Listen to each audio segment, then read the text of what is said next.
আসসালামু আলাইকুম। আমি আশিক। আমি আবারও চলে এসেছি তোমাদেরকে অর্গানিক কেমিস্ট্রি পড়ানোর জন্য। তো আগে আমি আরো দুইটা ক্লাস নিয়েছিলাম। দুইটা ক্লাসের মধ্যে আমার টপিক ছিল নামকরণ, এবং তোমাদেরকে পড়িয়েছিলাম নামকরণ প্রথম পর্ব, নামকরণ দ্বিতীয় পর্ব। আজকে আমাদের নামকরণ তৃতীয় পর্ব এবং এটা হচ্ছে শেষ পর্ব। তো প্রথম দুটি ক্লাস যদি তোমরা করে থাকো তাহলে দেখবে ওখানে আমি নামকরণের সহজ কিছু টপিক পড়িয়েছি। যেমন আমি ইন্ডিভিজুয়ালি দেখিয়েছি অ্যালকিনের নামকরণ কিভাবে করে, অ্যালকাইনের নামকরণ কিভাবে করে, সর্বপ্রথম দেখিয়েছিলাম অ্যালকেনের নামকরণ কিভাবে করে। এরপর বিভিন্ন রকম সমগোত্র শ্রেণী, যেমন alkyne, অ্যালকাইন, alcohol, aldehyde, carboxylic acid, এই সকল নামকরণ কিভাবে করে ওই বিষয়গুলো আমি আগের দুই ক্লাসে দেখিয়েছিলাম। এবং তোমরা যদি আগের ভিডিওটি দেখে থাকো তাহলে দেখবে যে আমি বলেছিলাম যে যদি এরকম হয় যে একটি কার্যকরী মূলক নয়, একটি জৈব যৌগে একাধিক কার্যকরী মূলক রয়েছে, তাহলে কি হবে। একাধিক কার্যকরী মূলক থাকলে কি হবে সেটা বলেছিলাম যে তোমাদেরকে নেক্সট ক্লাসে আলোচনা করব, এবং আজকে আমি সেটাই আলোচনা করব যে একাধিক কার্যকরী মূলক যদি একটি জৈব যৌগে থাকে তাহলে কি রকম ভাবে আমাদের নামকরণ করতে হবে।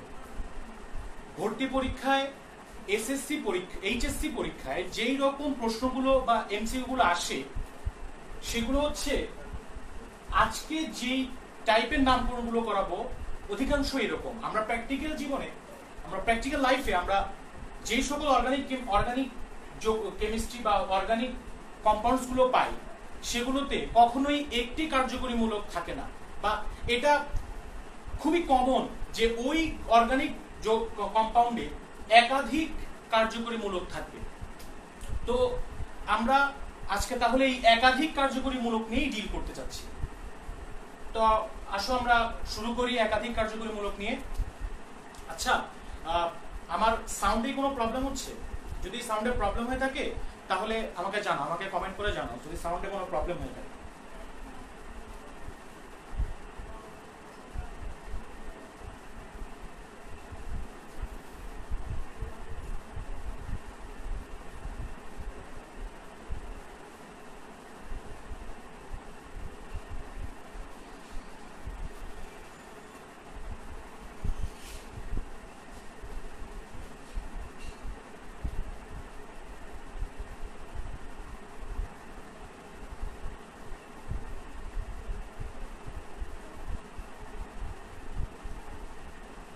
আচ্ছা, তাহলে শুরু করা যাক যে নামকরণ তৃতীয় পর্ব।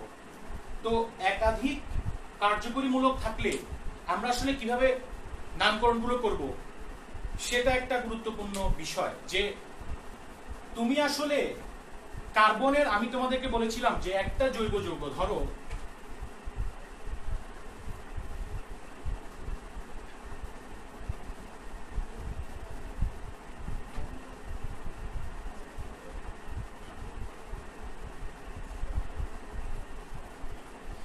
এই জৈব যৌগের ক্ষেত্রে যদি আমি তোমাদেরকে প্রথমে বলেছিলাম যে জৈব যৌগের মেইন চেইন বা শিকল সেটা নির্ধারণ করতে হবে আগে। তো শিকলটা যদি আমরা নির্ধারণ করতে যাই তাহলে খেয়াল করো যে আমি বলেছিলাম প্রথম আমাদের কাজ হচ্ছে সবচেয়ে লংগেস্ট যে চেইনটা সেটা নির্ণয় করব। পরবর্তীতে আমাদের খেয়াল করতে হবে ওই লংগেস্ট চেইনে কি কার্যকরী মূলক আছে কিনা সেটা দেখতে হবে। তো এখানে দেখো দুইটা চেন, 1 2 3 4, 1 2 3 4, দুইটাতেই 4টা করে কার্বন আছে, এবং আমরা দেখতে পাচ্ছি যে দুইটাতেই কার্যকরী মূলক আছে। একটা হচ্ছে অ্যালডিহাইড মূলক, একটা হচ্ছে কার্বক্সিলিক অ্যাসিড মূলক। তো তাহলে আমরা কোনটাকে নিব? আমরা কোনটাকে আমাদের প্রধান কার্যকরী মূলক হিসেবে নিব সেইটা এখন ডিসাইড করতে হবে। তো সেইটা ডিসাইড করার জন্য আমাদের একটা তালিকা আছে যেটাকে আমরা বলি অগ্রাধিকার ক্রম তালিকা। এই অগ্রাধিকার ক্রম তালিকাটা কি জিনিস? অগ্রাধিকার ক্রম তালিকাটা হচ্ছে জৈব যৌগের যেই সকল কার্যকরী মূলক আছে তাদের মধ্যে কোন কার্যকরী মূলক এবং কোন কার্যকরী মূলক থাকলে ওই জৈব যৌগটা তার অধিকাংশ বিক্রিয়ার ফলাফল ওই কার্যকরী মূলক আকারে দিবে, সেটাই হচ্ছে সেই আকারে হচ্ছে অগ্রাধিকার ক্রম তৈরি করা হয়েছে। তো এই অগ্রাধিকার ক্রমে দেখো যে প্রথমে আছে কার্বক্সিলিক অ্যাসিড, এরপরে আছে অ্যাস্টার মূলক, এরপরে আছে acid halide, cyanide, aldehyde, ketone মূলক, হাইড্রক্সিল মূলক, অ্যামিন মূলক, কার্বন কার্বন দ্বিবন্ধন, কার্বন কার্বন দ্বিবন্ধন মানে ইন আইন, এরপর নাইট্রো, এরপর কার্বন কার্বন এক বন্ধন। তো খেয়াল করো যে এখানে এই কার্বক্সিলিক অ্যাসিড মূলক আছে, এখানে অ্যালডিহাইড মূলক আছে। তাহলে সেই ক্ষেত্রে আমাদের মেইন চেইন কোনটা হবে? এই ক্ষেত্রে আমাদের মেইন চেইন হবে এইটা।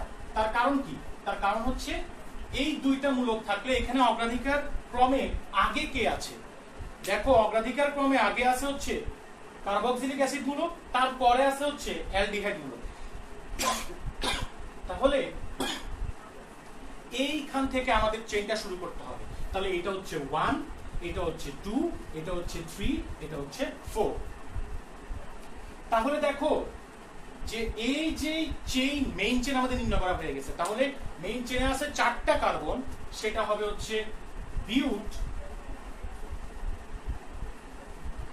এখন যে আমাদের যদি প্রধান কার্যকরী মূলক এবং প্রধান শিকড় নির্ণয় করা হয়ে যায়, আমাদেরকে দেখতে হবে প্রতিস্থাপকের দিকে।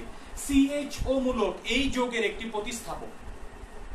এখন এই CHO মূলকের পজিশন আমাদেরকে লিখতে হবে। এই CHO মূলকের প্রতিস্থাপক, এই প্রতিস্থাপক CHO মূলক যে তার দুই ভাবে লেখা যায়। কি কি ভাবে? খেয়াল করো, আমি তোমাদেরকে বলেছিলাম যদি অ্যালডিহাইড মূলক হয় তাহলে সেই ক্ষেত্রে CHO মূলকে আমরা কি লিখি? L। আর যদি এইটা এই CHO মূলকে যদি কার্যকরী মূলক হিসেবে অ্যাপ্লাই হয়, প্রতিস্থাপক হিসেবে অ্যাপ্লাই হয়, তাহলে আমরা লিখতে পারবো ফরমাইল মূলক। এই CHO মূলককে বলা হয় ফরমাইল মূলক।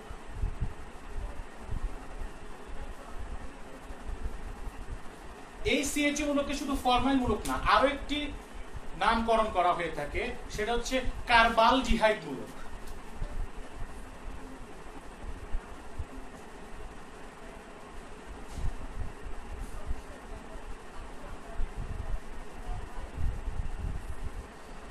এখন এই নামকরণটা দুই ভাবে করা যায়।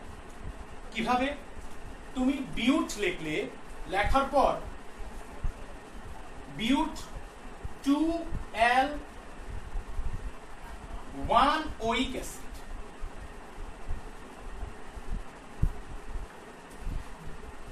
এই কার্যকরী এই জৈব যৌগের যে কার্যকরী মূলকটা আছে তার যেই সাফিক্সটা হবে সেই সাফিক্সটা সবার শেষে লিখতে হবে, সবার শেষে লিখতে হবে। আর বাকি যে কার্যকরী মূলকগুলো আছে সেগুলোকে অ্যালফাবেটিক অর্ডারে সাজাতে হবে।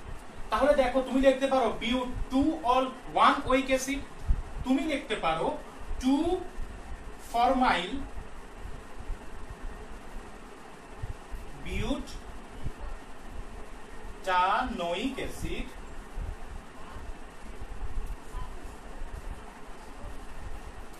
তুমি এটাও লিখতে পারো। আবার খেয়াল করো যে তুমি এখানে কার্বালডিহাইড লিখতে পারো যে 2 কার্বালডিহাইড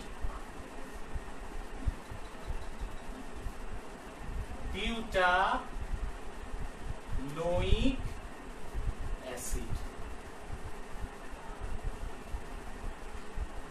তুমি এই 3 নামকরণের যে কোনো একটি নাম করলেই পারো। তবে এখন প্রশ্ন হচ্ছে তুমি কি সব জায়গায় এই রকম ভাবে 3 রকম ভাবে লিখতে পারবে? তুমি কি সব জায়গায় এটাকে একটি কার্ড মানে এটার প্রিফিক্স আছে, সাফিক্স আছে, তুমি সাফিক্স দিয়েও লিখতে পারো। আমি আবার বলছি তুমি প্রিফিক্স দিয়েও লিখতে পারো, মানে প্রতিস্থাপক হিসেবে রূপান্তর করে তুমি প্রিফিক্স দিয়ে লিখতে পারো। এটা কি তুমি সব জায়গায় করতে পারবে কিনা? না, তুমি সব জায়গায় করতে পারবে না। এর জন্য একটা কন্ডিশন আছে। কন্ডিশনটা কি? যেই সকল প্রতিস্থাপক মূলকের সাফিক্স এবং প্রিফিক্স দুইটাই আছে ওই সকল ক্ষেত্রে আমরা নামকরণটা এইভাবে করতে পারবো। বাট যেই সকল কার্যকরী মূলকের সাফিক্স নাই, শুধু প্রিফিক্স আছে, তাদের ক্ষেত্রে শুধু প্রিফিক্স দিয়েই করতে হবে, মানে হচ্ছে এইটা দিয়ে করতে হবে। যেই সকল মূলকের প্রিফিক্স নাই, সাফিক্স আছে, সেই সকল ক্ষেত্রে আমাদের এভাবে করতে হবে। এখন তোমরা আমাকে বলতে পারো ভাই সাফিক্স প্রিফিক্সটা কি জিনিস? সাফিক্স প্রিফিক্সটা হচ্ছে এই যে সিএইচও মূলক, যদি আমি শুরুতে লিখি তাহলে আমি লিখছি ফরমাইল, এটা হচ্ছে সিএইচও মূলকের প্রিফিক্স। আর যদি সিএইচও মূলকের সাফিক্স বলতে চাই তাহলে দেখো এল লিখেছি আমি, এটা হচ্ছে সিএইচও মূলকের সাফিক্স। তাহলে আসো আমরা আরো একটি উদাহরণে আসি।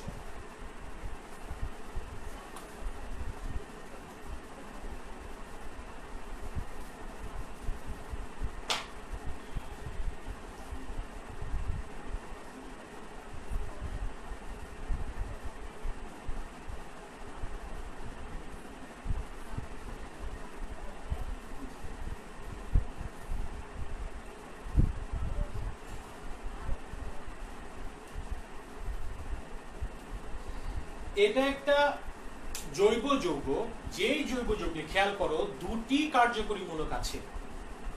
দুটি কি কি? একটা হচ্ছে দ্বিবন্ধন, একটা হচ্ছে কার্বন কার্বন ত্রিবন্ধন, মানে একটা হচ্ছে অ্যালকিন, একটা হচ্ছে অ্যালকাইন। তাহলে এখন যদি তোমাকে আমি বলি যে এইটার মেইন চেইনটা খুঁজে বের করো, তুমি বলবে হ্যাঁ ঠিক আছে মেইন চেইন ভাই এইটা, কারণ এখানে আর কোনো সাইড চেইন নাই, তাহলে মেইন চেইন হচ্ছে এটা।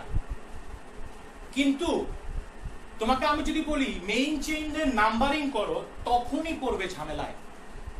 এইখানে মেইন চেইনের যদি নাম্বারিং করতে যাই 1 2 3 4 5 এভাবেও করতে পারি, আবার 1 2 3 4 5 আমি এভাবেও করতে পারি। তাহলে আমি আসলে কিভাবে করব? এখানে আমি যে কাজটা করব সেটা হচ্ছে অগ্রাধিকার ক্রমে যে লিস্টটা আমাদের কাছে আছে আমরা সেইটা দেখব। তো অগ্রাধিকার ক্রমের লিস্টে কি বলে? অগ্রাধিকার ক্রমের লিস্টে বলে যে আমাদের অ্যালকিনের অগ্রাধিকার বেশি অ্যালকাইন থেকে, অ্যালকাইন থেকে অ্যালকিনের অগ্রাধিকার বেশি। তাহলে এখানে খেয়াল করো যে দ্বিবন্ধন ত্রিবন্ধন, তাহলে তুমি কোন দিক থেকে কাউন্ট শুরু করবে? তুমি অবশ্যই দ্বিবন্ধন যেখান থেকে শুরু, আমাদের এই জৈব যৌগের কার্যকরী মূলক, তাহলে প্রধান কার্যকরী মূলক কোনটা? প্রধান কার্যকরী মূলক দ্বিবন্ধন। তাহলে কার্যকরী মূলক যে পাশ থেকে শুরু, যে পাশ থেকে কাছে, তুমি সে পাশ থেকেই গণনা শুরু করবে। তাহলে 1 2 3 4 5 এইটা সঠিক, নিচেরটা নয়। তাহলে খেয়াল করো এইখানে যেই সিরিয়ালটা দেখতেছো সেই সিরিয়ালে আমি বললাম যে এটা হচ্ছে পেন্ট, যেহেতু 5টা কার্বন, ঠিক আছে। এখন আমি তোমাদেরকে বলেছিলাম যে প্রধান কার্যকরী মূলকের নাম হবে সবার শেষে, তাহলে পেন্ট 4 আইন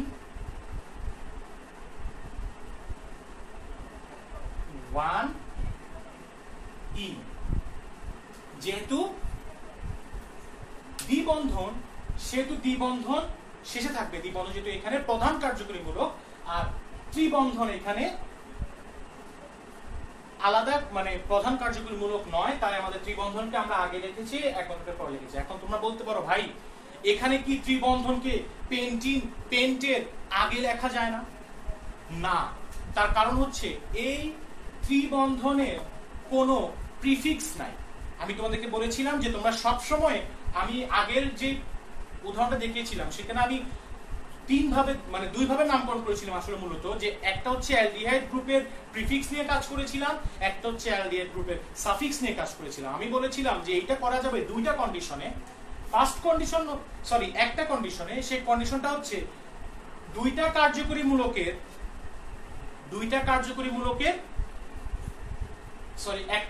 মূলকের দুইটা, মানে সাফিক্স থাকতে হবে, প্রিফিক্স থাকতে হবে, তাহলে তুমি ওই দুই রকম ভাবে নামকরণ করতে পারবে। কিন্তু যদি একটা শুধু সাফিক্স থাকে তাহলে শুধু সাফিক্স দিতে হবে, যদি শুধু প্রিফিক্স থাকে তাহলে আমাদের শুধু প্রিফিক্স ইউজ করতে হবে।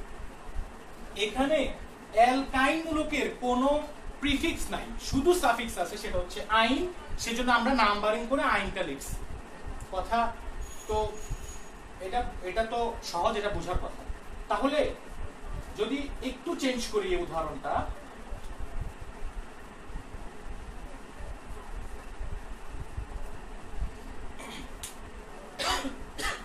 এই উদাহরণের ক্ষেত্রে খেয়াল করো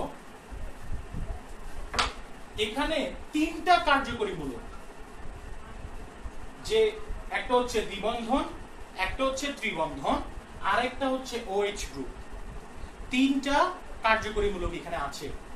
তো এই তিনটা কার্যকরী মূলকের জন্য তুমি আসলে কিভাবে নামকরণ করবে?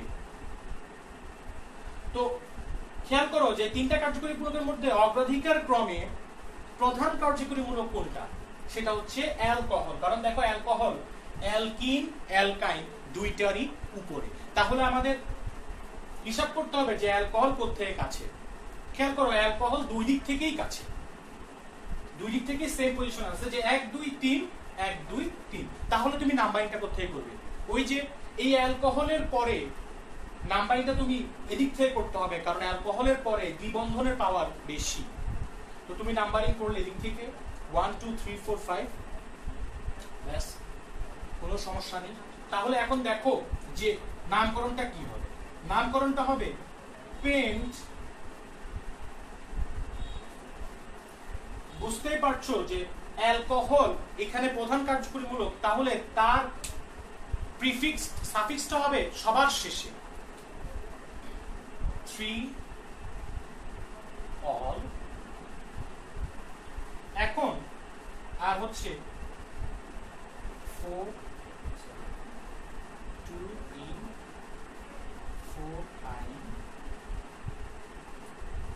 3 all। খেয়াল করো আগের যে উদাহরণটা ছিল আমাদের, সেই উদাহরণে যখন অ্যালকোহলটা ছিল না তখন আমরা কি বলেছি? তখন আমরা বলেছি যোগটার নাম হচ্ছে পেন্ট 4i 2in। বাট এইখানে পেন্ট 2in 4i আমি চেঞ্জ করে ফেলেছি। তার কারণ হচ্ছে ওই জায়গায় আগের উদাহরণে প্রধান কার্যকরী মূলক ছিল দ্বিবন্ধন, বাট এই উদাহরণের ক্ষেত্রে প্রধান কার্যকরী মূলক হচ্ছে অ্যালকোহল। সেই জন্য অ্যালকোহলের নাম সবার শেষে। আগেটাতে যেরকম দ্বিবন্ধন সবার শেষে ছিল, এখানে অ্যালকোহল সবার শেষে। বাট বাকি যে প্রতিস্থাপকগুলো আছে ওই প্রতিস্থাপকগুলোর নাম অ্যালফাবেটিক অর্ডারে লিখতে হবে। ইনের ক্ষেত্রে তোমরা জানো যে IN, আর আইনের ক্ষেত্রে YNE। তাহলে ইন এখানে অ্যালফাবেটিক অর্ডার আগে, আইন এখানে পরে। তো এইটা গেল। এখন আসো আমরা আরেকটা উদাহরণে আসি, যে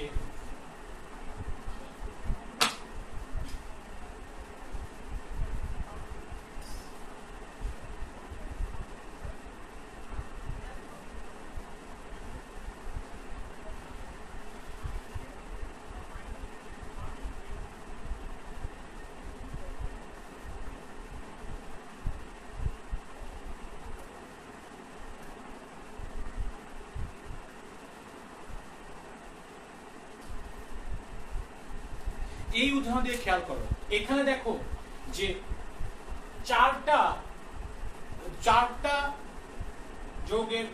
চারটা কার্যকরী মূলক দেওয়া আছে। একটা হচ্ছে কার্বক্সিলিক অ্যাসিড, একটা হচ্ছে অ্যালকোহল, একটা হচ্ছে কিটোন গ্রুপ, আর একটা হচ্ছে CHO। তাহলে এইটার নামকরণ আমরা কিভাবে করব? নামকরণের শুরুতে, বারবার বলতেছি, নামকরণের শুরুতে আমাদের মাথায় রাখতে হবে মেইন চেইন কোনটা। এখানে মেইন চেইন হচ্ছে এইটা। এখন চেইনের নাম্বারিং কিভাবে করব? নাম্বারিং বুঝতেই পারছো যে অগ্রাধিকার ক্রমে প্রধান কার্যকরী মূলক হচ্ছে আমাদের এখানে COOH, মানে কার্বক্সিলিক মূলক। তাহলে নাম্বারিং শুরু করতে হবে এখান থেকে 1 2 3 4 5 আর 6। এখন আসো যে আমরা এটা নামকরণ করি। নামকরণ করার ক্ষেত্রে খেয়াল করো যে CHO মূলক থেকে শুরু, তাহলে 1 2 3 4 5 6, এটা হচ্ছে হেক্স।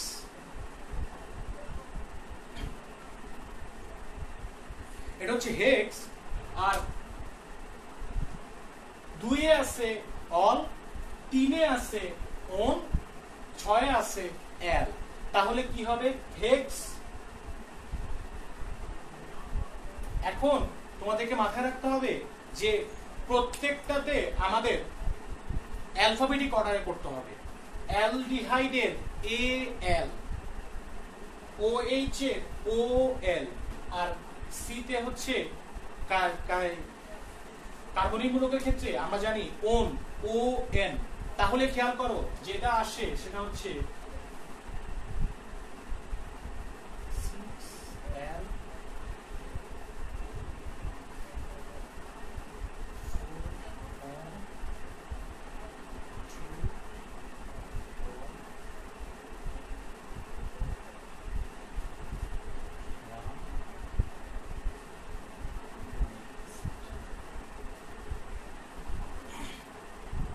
খেয়াল করো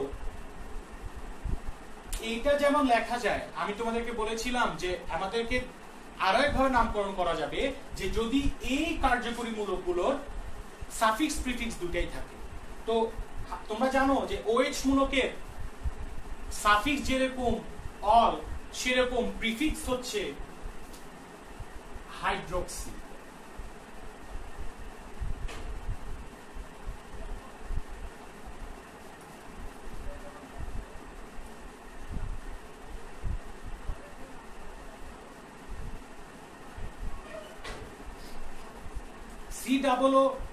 সি ডাবল বন্ড ও, এটার নাম হচ্ছে, এটার প্রিফিক্স হচ্ছে অক্সি।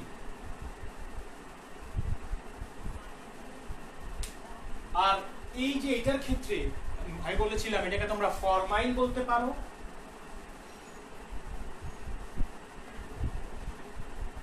বা কি বলতে পারো, কার্বাল ডিহাইড।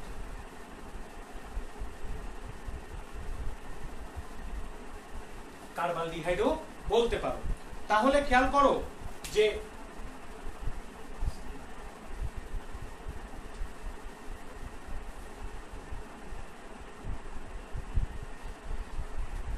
এইটার তাহলে নামকরণ কি হবে? তাহলে এটা নামকরণ হবে, খেয়াল করো যে হেক্স আগে, আস্তে আস্তে আমাদের এখানেও অ্যালফাবেটিক অর্ডার মানতে হবে। তুমি খেয়াল করো যে এখানে যদি কার্বালডিহাইড লেখো তাহলে হবে 6 কার্বালডিহাইড,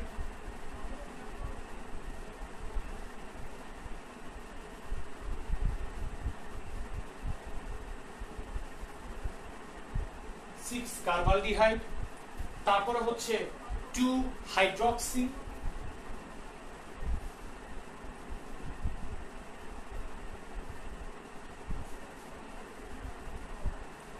তারপরে হচ্ছে 4 অক্সি,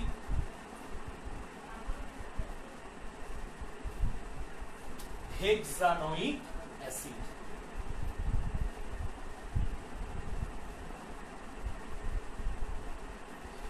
এই দুই ভাবে নাম,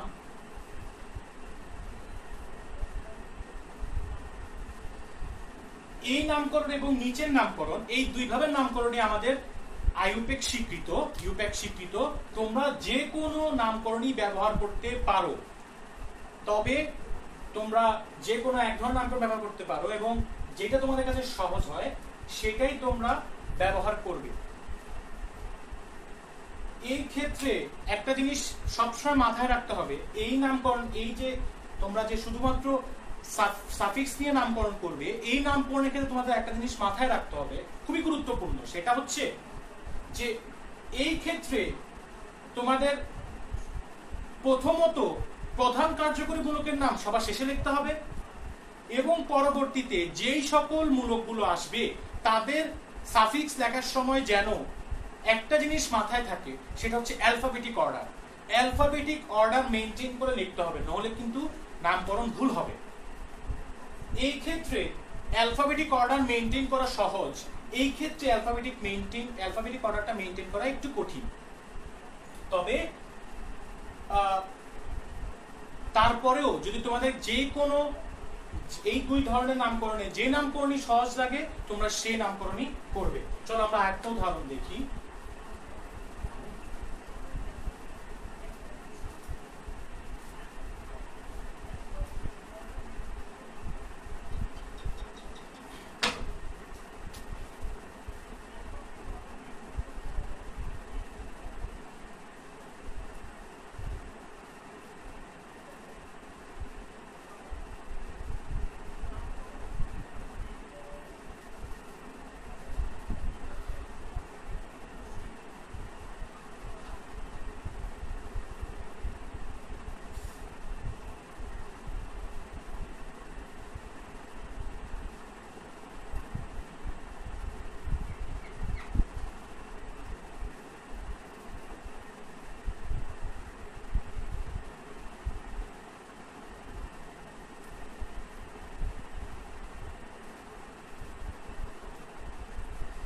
খেয়াল করো এই নামকরণটা দেখো, এটা দেখতে একটু জটিল মনে হচ্ছে যে ভাইয়া এত বড় নামকরণ কিন্তু আমি নামকরণের যে ক্লাসগুলো নিয়েছি এই পর্যন্ত 3টি ক্লাস, আজকে শেষ হলে 3টি ক্লাস হবে। তো 3টি ক্লাসে এই নামকরণটা একটু কঠিন হলেও তুমি 3টি ক্লাস ঠিক মতো পড়ে থাকো, তাহলে নামকরণটা তোমার কাছে সহজ লাগবে। তাহলে নামকরণটা শুরু করা যাক। খেয়াল করে এখানে কয়টা কার্যকরী মূলক আছে আমাদের বের করতে হবে। যে 1 2 3 4 5 6, এইটাকে আপাতত কার্যকরী মূলক না ধরি, এইটাই কার্যকরী মূলক না ধরলে দেখো 1 2 3 4 5 6, 6টা কার্যকরী মূলক আছে। তো খেয়াল করো এই 6টা কার্যকরী মূলকের মধ্যে সবচেয়ে স্ট্রং কার্যকরী মূলক এখানে কোনটি? এইখানে সবচেয়ে স্ট্রং কার্যকরী মূলক হচ্ছে অ্যালডিহাইড মূলক। খেয়াল করো, যদি তুমি অগ্রাধিকার ক্রম খেয়াল করো, যে তালিকাটা আমি বোর্ডের পাশে লিখেছি, যে তুমি যদি এটা খেয়াল করো, দেখো সবচেয়ে আগে আছে এই কার্বনিল মূলক, বা আমি যদি বলি এটা হচ্ছে অ্যালডিহাইড মূলক, তারপরে আছে কিটোন মূলক, এরপরে হচ্ছে হাইড্রক্সিল মূলক, এরপরে দ্বিবন্ধন ত্রিবন্ধন, তারপরে হচ্ছে NO2 মূলক। তাহলে খেয়াল করো যে এই কার্যকরী মূলকের ক্ষেত্রে তাহলে এখান থেকে আমাদের কাউন্ট শুরু করতে হবে, যে 1 2 3 4 5 6 7। তাহলে এটা হচ্ছে হেপ্ট।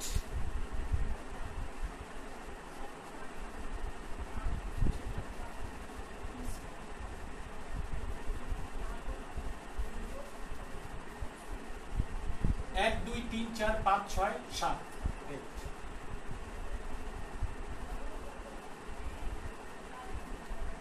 তো খেয়াল করো এইখানে এটা হচ্ছে হেপ্ট, আমাদের প্রধান শিকল বের করা হয়ে গেছে, এবং নাম্বারিং যদি করি 1 2 3 4 5 6 7।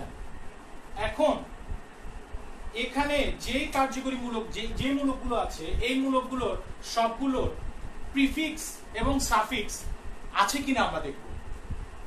এই সি ডাবল বন্ড ও, এটার প্রিফিক্স হচ্ছে অক্সি এবং সাফিক্স হচ্ছে ওন, আমি একটু আগেই লিখেছিলাম। এবং এই OH মূলকের প্রিফিক্স হচ্ছে হাইড্রক্সি এবং সাফিক্স হচ্ছে অল। আর এই দ্বিবন্ধনের ক্ষেত্রে খেয়াল করো কোনো প্রিফিক্স কিন্তু নেই। এই দ্বিবন্ধনের ক্ষেত্রে একটি আছে, সেটা হচ্ছে সাফিক্স, সাফিক্সটা হচ্ছে ইন। এবং এই ত্রিবন্ধনের ক্ষেত্রে একটি আছে সাফিক্স, সেটা হচ্ছে আইন। আর NO2 এটার কোনো প্রিফিক্স নেই, এটা একটা সাফিক্স আছে, সেটা হচ্ছে এটার কোনো সাফিক্স নেই, এটা একটা প্রিফিক্স আছে, প্রিফিক্স হচ্ছে নাইট্রো। আর ক্লোরিনের ক্ষেত্রে তোমরা জানো এটারও কোনো প্রিফিক্স নেই, সাফিক্স নেই, প্রিফিক্স হচ্ছে ক্লোরো। তাহলে নামকরণ কিভাবে করব? নামকরণ হচ্ছে তুমি দেখো হেপ্ট, যেটার সাফিক্স নেই প্রিফিক্স আছে, তাদের নামকরণগুলো আমাদের আগে লিখে ফেলতে হবে। তাহলে এই নাইট্রো আগে আসবে না ক্লোরো আগে আসবে? নাইট্রো আগে আসবে না ক্লোরো আগে আসবে সেটা খেয়াল করো। নাইট্রোর ক্ষেত্রে অ্যালফাবেটটা হচ্ছে N, আর ক্লোরিনের ক্ষেত্রে অ্যালফাবেটটা হচ্ছে C। তাহলে আগে আসবে ক্লোরো, 2 ক্লোরো 7 নাইট্রো, হেপ্ট 3 on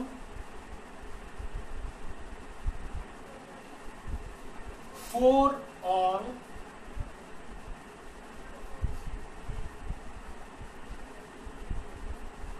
6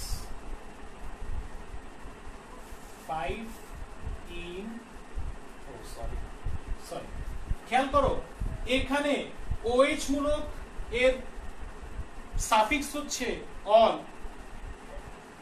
এই অক্সিমূলক এটার সাফিক্স হচ্ছে ওন, আর দ্বিবন্ধনের সাফিক্স হচ্ছে ইন, আর ত্রিবন্ধনের সাফিক্স হচ্ছে আইন। তাহলে এখানে হবে প্রথমে হবে 4 in 3 on 4 all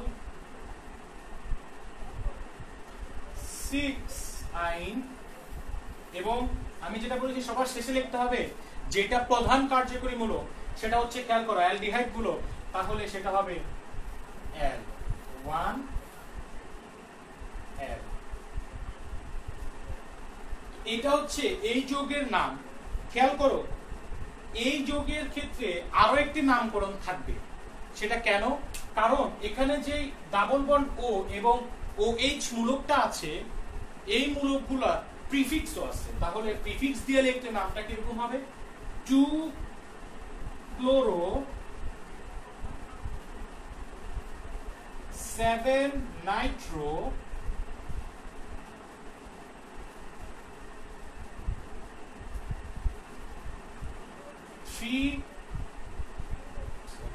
4 hydroxy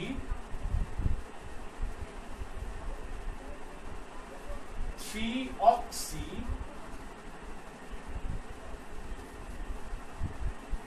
hept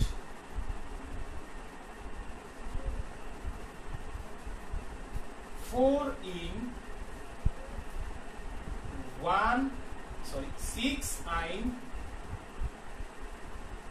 1 L। তাহলে বুঝতে পারছো যে এই যোগের দুটি নামকরণ করা যায়। এবং খেয়াল করো, একটাতে আমরা যেই সকল মূলকের সাফিক্স লেখা যায় ওই সকল মূলকের সাফিক্স দিয়ে কাজ করেছি, এবং যেই সকল মূলকের সাফিক্স প্রিফিক্স দুটাই লেখা যায় ওই সকল মূলকের সাফিক্স লিখছি।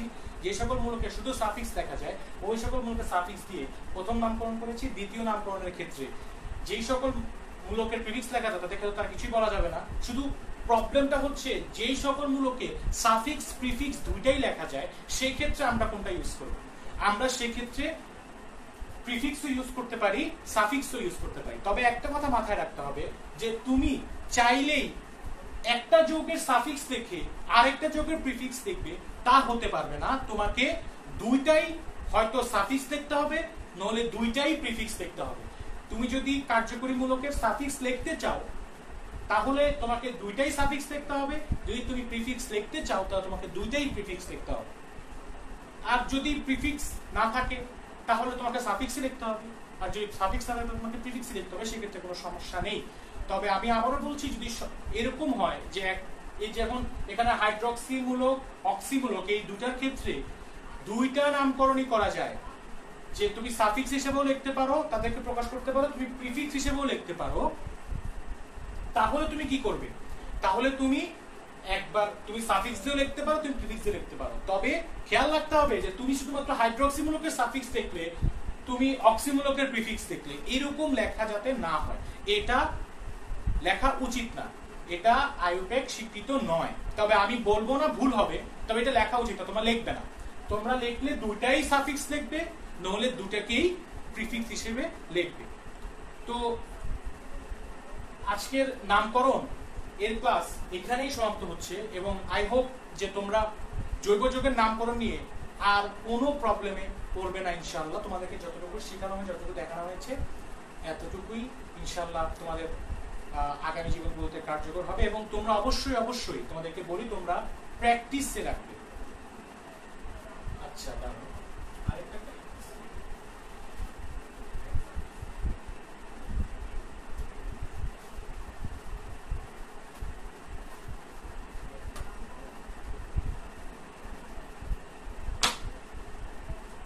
তোমাদের যদি এর বাইরেও, নামকরণের বাইরেও তোমাদের যদি কোনো কোশ্চেন থাকে তোমরা আমাকে কমেন্ট সেকশনে জানাতে পারো। আমি কমেন্ট সেকশনে অ্যান্সার দেওয়ার জন্য রেডি আছি।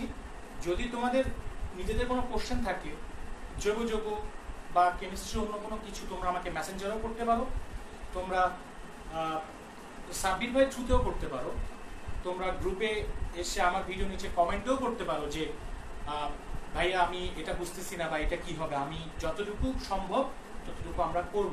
তবে আমাদের নামকরণের ক্লাস এখানেই সমাপ্ত হচ্ছে। তোমাদের জন্য একটা নামকরণের একটা অ্যাডভাইস থাকবে, সেটা হচ্ছে তোমরা যেই বই পড়ো না কেন, তোমাদের ওই বইয়ের যত নামকরণ আছে সব নামকরণ তোমাদের প্র্যাকটিস করতে হবে। এটা প্র্যাকটিসের বিষয়। তুমি যত প্র্যাকটিস করবে তত তোমার নামকরণটা মাথায় গেঁথে যাবে, আর কোনো ঝামেলা করবে না।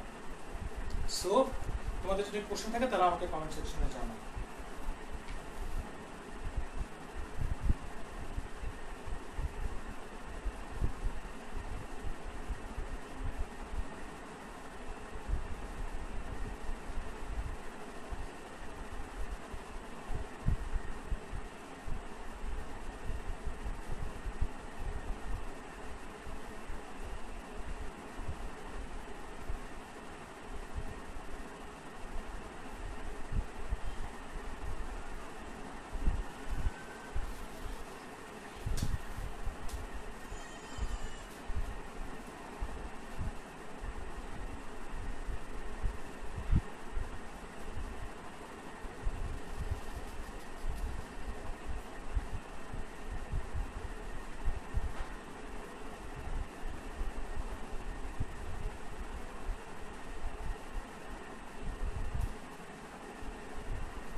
তোমাদের যদি কারো ঢাকা ইউনিভার্সিটি নিয়েও কোশ্চেন থাকে তাহলে আমাকে জানাবে অবশ্যই। ঢাকা ইউনিভার্সিটি ভর্তি, ঢাকা ইউনিভার্সিটির ভিতরে কেমন বা পড়াশোনা কিরকম, বা তোমাদের যদি কারো ফার্মেসি সম্বন্ধে জানার ইচ্ছা থাকে তোমরা আমাকে কোশ্চেন করতে পারো। যে কোনো সময় তোমরা মেসেঞ্জারে আমাকে কোশ্চেন করতে পারো। তোমরা চাইলে আমার ভিডিও কমেন্টেও তোমরা প্রশ্ন করতে পারো, আমি তোমাদেরকে জবাব দেবো নেক্সট ক্লাসে। তাহলে আজকের ক্লাসটা এখানেই শেষ করতেছি। আসসালামু আলাইকুম ওয়া রাহমাতুল্লাহি ওয়া বারাকাতুহু।